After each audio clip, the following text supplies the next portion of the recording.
कुछ दिनों पहले एक घटना ने राष्ट्रीय न्यूज चैनलों तथा समाचार पत्रों का ध्यान अपनी ओर खींचा था।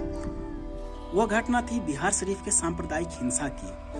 वह घटना ऐसी घटना नहीं थी जिस पर गौरव महसूस किया जाए या जिस पर गर्व किया जाए, पर वो घटना ऐसी घटना जरूर थी जिस पर बात किया जा सके, जिस पर सोचा विचारा जा सके।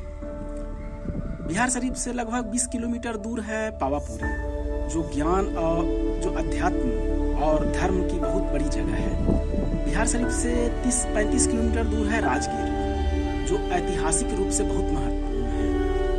बिहार शरीफ से लगभग 15-20 किलोमीटर दूर पड़ता है एक नालंदा जगह, जो ज्ञान के रूप में प्राचीन समय में बहुत महत्वपूर्ण था। ऐसी 3-4 जगहों की नजदीकी पाने के बावजूद, जो ज्ञान, अध्यात्म और धर्म से जुड़ा हुआ है, तो ऐसी जगहों की नजदीकी पाने के बावजूद आखिर क्या कारण है कि बिहार शरीफ में सांप्रदायिक हिंसा हो गई। दो धर्मों के लोग आपस में लड़ गए, एक जुलूस के नाम पर सांप्रदायिक हिंसा हो गई, हत्याएं हो गई, दुकानें जला दी गई।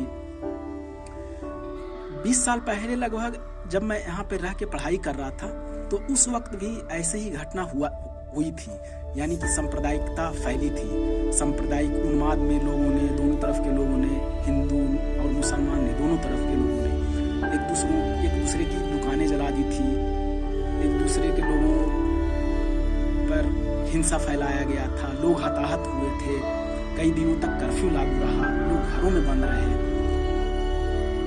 उस दौरान पढ़कर मैं लगभग 20 सालों तक बाहर रहा कमाने खाने के चक्कर में। अब मैं कुछ दिन पहले अस्थायी रूप से बिहार आया हूँ, इस शहर में आया, तो मुझे ऐसा महसूस हुआ कि बिहार शरीफ ये जगह अब परिपक्व हो चुका है। यहाँ का समाज, ये शहर अब परिपक्व हो चुका है।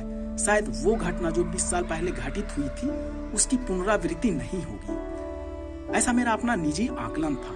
लेकिन पिछले दिनों की घटना ने मेरे इस आकलन को, मेरे विश्वास को तोड़कर रख दिया। मुझे लगा कि बिहार शरीफ का समाज, यहाँ का समाज, इस शहर का समझ के लोग की समझ अभी परिपक्व नहीं हुई है। समाज और शहर अभी परिपक्व नहीं हुआ है। वरना क्या कारण था कि एक छोटी सी बात पे, एक छोटे से जुलूस पे दो तरफ के लोग, दो समुदाय के लोग बुरी तरह आपस में लड़ भिड़ जाएं, जिनसे उनका भाईचारा का संबंध रहा, जिनसे उनका 20 वर्षों से, 30 सालों से, 50-100 सालों से लेन देन का रहा, व्यापारिक संबंध रहा है, सामाजिक संबंध रहा है। तो आखिर क्या कारण था?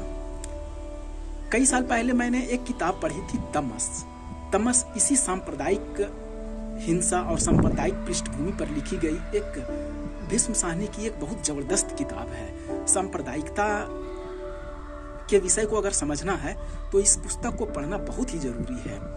हमें लगता है दो संप्रदाय के लोग, हिंदू और मुसलमान, रह रहकर आपस में लड़ जाते हैं, धर्म के नाम पर लड़ जाते हैं, धर्म के नाम पर उन्माद फैल जाता है, पर वैसा होता नहीं है। पर हकीकत में वैसा है नहीं।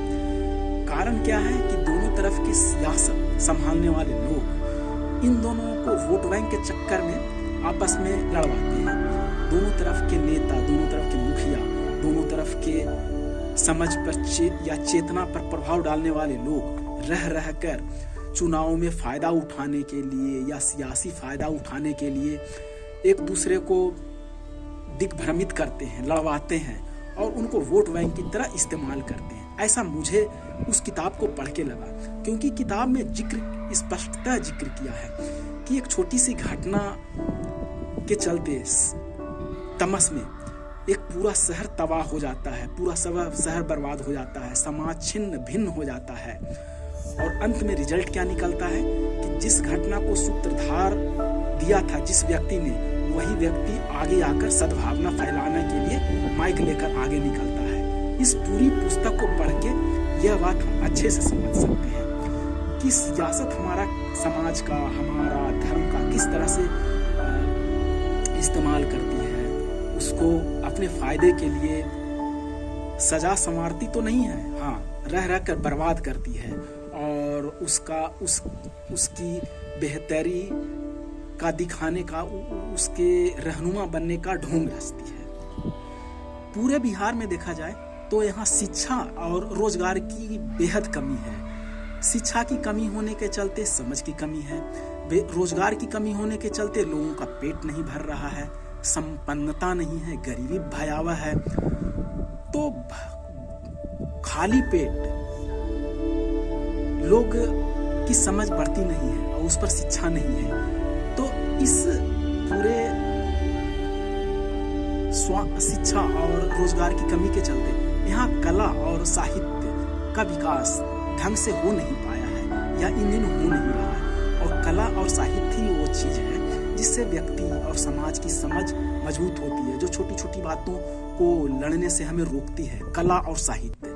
पर बेरोजगारी और अशिक्षा के अभाव के चलते यहाँ की समझ, यहाँ के समाज की समझ अभी उतनी परिपक्व नहीं हो पाई है कि वो इन बातों पे या महत्वपूर्ण बातों पे विचार कर सके। जब शिक्षा ढंग से आ जाएगी यहाँ, या फिर रोजगार यहाँ पे बहुतायत में पनप जाएगा, लोगों के पेट भरने लगेंगे, लोग नंगे नहीं रहेंगे, लोग भूखे नहीं रहेंगे, तो इन बातों पे विचार करेंगे।